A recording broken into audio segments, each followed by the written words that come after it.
Hank Henshaw, LexCorp astronaut turned sinister cyborg Superman. Since DC Multiverse began, it's been one of my most wanted figures, but now that he's here, was he worth the wait?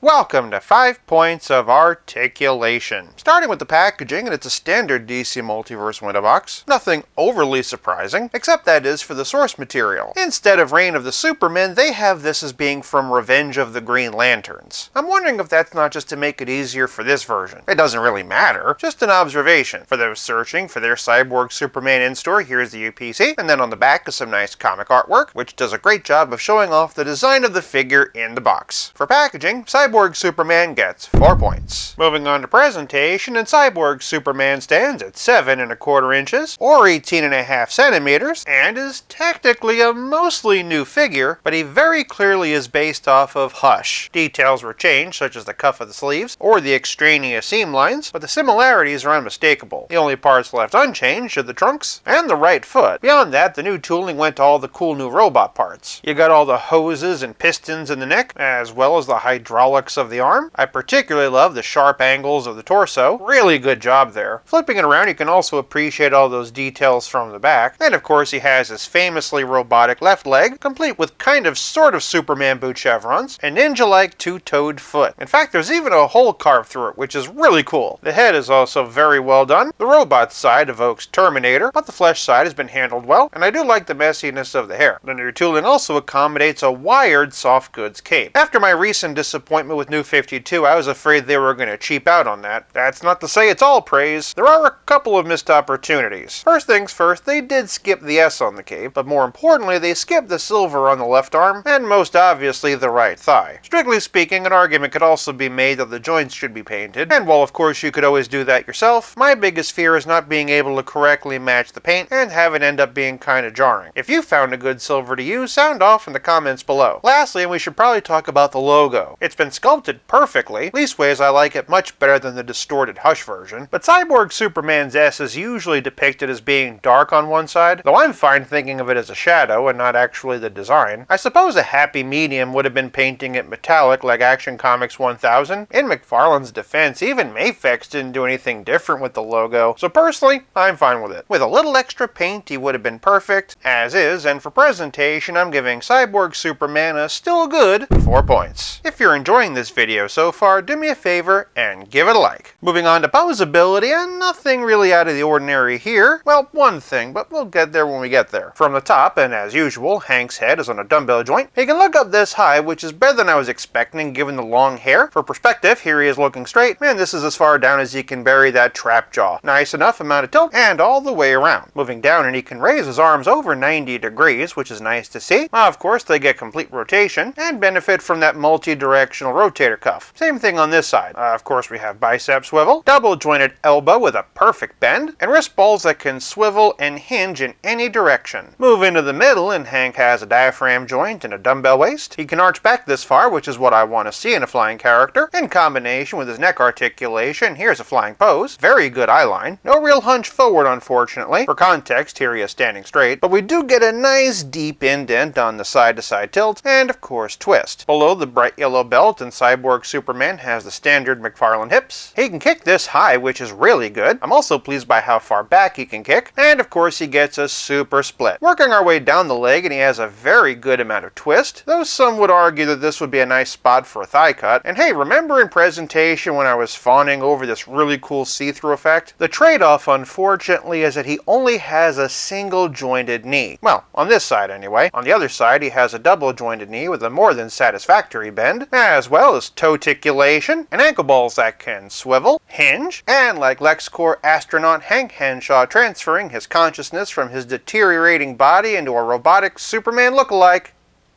pivot. For Poseability, I'm giving this Superman poser 4 points. Speaking of Superman, I'm currently giving away a Superman and Crypto Deluxe Theatrical Edition to one lucky subscriber. More information about that in this video, which you can click on at the end of this one. Moving on to Playability, and while Cyborg Superman doesn't come with a lot, I'm still pretty happy. Naturally, he comes with a trading card and a figure stand, and if you want to learn more about him, you can pause here. One small detail I appreciate is that they included his first appearance. Now, throughout the video, we've seen that Hank has a robot fist, fist and an open hand, but he also has an alternate fist and an alternate pointer for telling people what to do or picking his nose. For me, that's perfect. The two fists can work for fight or flight, and also neutral poses, whereas the alternate hands add some fun options. Honestly, that's really all I wanted out of the David Cornsweat figure. Otherwise, the only play feature is the wired cloth goods cape. It might not have the S on it, but it does add some awesome display options. Of course, playability is more than accessories, it's also about how well your figure plays with others. Starting with the previous DC Multiverse Cyborg Superman, and here we have Supergirl's father, but for the rest of the Reign of the Supermen roster, and here's Superboy waiting for his upgrade, and Steel, whose hammer I upgraded with the Mattel Total Heroes version. Also, for those wondering, I do have Eradicator, video on him coming soon. For another important member of the Superman family, and here's Target and Page Puncher's versions of Supergirl. But on to the main event, and here we have original and Walmart versions of Action Comics 1000 Superman, and the Atomic Skull 2-pack version whose colors match up pretty well. Once again, the most direct match is with Hush, but for something a bit bulkier, here's the Dark Knight Returns body, here's DC Classic on the Page Puncher's body, and my go-to, the Silver Age version. It stands just a hair taller. If, however, you prefer your Superman to go commando, here's Rebirth and New 52. This brings us to a couple of versions of Bizarro and other Superman villains. Villains like Lex Luthor in his battle armor, Rebirth-style General Zod, Injustice and Page Puncher's versions of Brainiac, Mongul, with whom he teamed up to destroy Coast City, and Doomsday, without whom we wouldn't have the story at all. Now, this isn't the Revenge of the Green Lantern version, but even so, here we have Hal Jordan and Guy Gardner. Now, if only McFarlane could give us an Arisia, but I'm not really holding my breath. For a relative scale comparison, here's Cyborg Superman with Pizza Spidey and the Spectacular Spider-Man, and as always, here he is with Stealth Iron Man. McFarlane Toys has done a pretty good job of rounding out Superman's rogues gallery. For my money, the one we need the most is Parasite. Personally, I'd also really appreciate an upgrade to Metallo. As a substitute, I like the Warhammer Necron Warrior, though if you wanted to, I guess you could use Grid. Back on topic with this figure though, and I'm pretty happy. Between the hands, cape, and all the different Superman figures you can pose them with, for playability, I'm giving Cyborg Superman 5 points. If you'd like to support my channel so I can make even more content, link to my coffee in the description below. This leaves us with nothing left to discuss but the price. He's been a devil to find, but I finally tracked Cyborg Superman down to a Walmart about 40 minutes away from my house. If you can find him retail, he goes for 25 bucks, which is still better than the aftermarket, and honestly, it's still early enough that I'd recommend trying to find him retail before going that route. Again, there are some missed opportunities with the paint, but beyond that, it's pretty darn near perfect. For price, I'm giving Cyborg Superman 4 points, averaging out to a better than good total of 4.2 out of 5.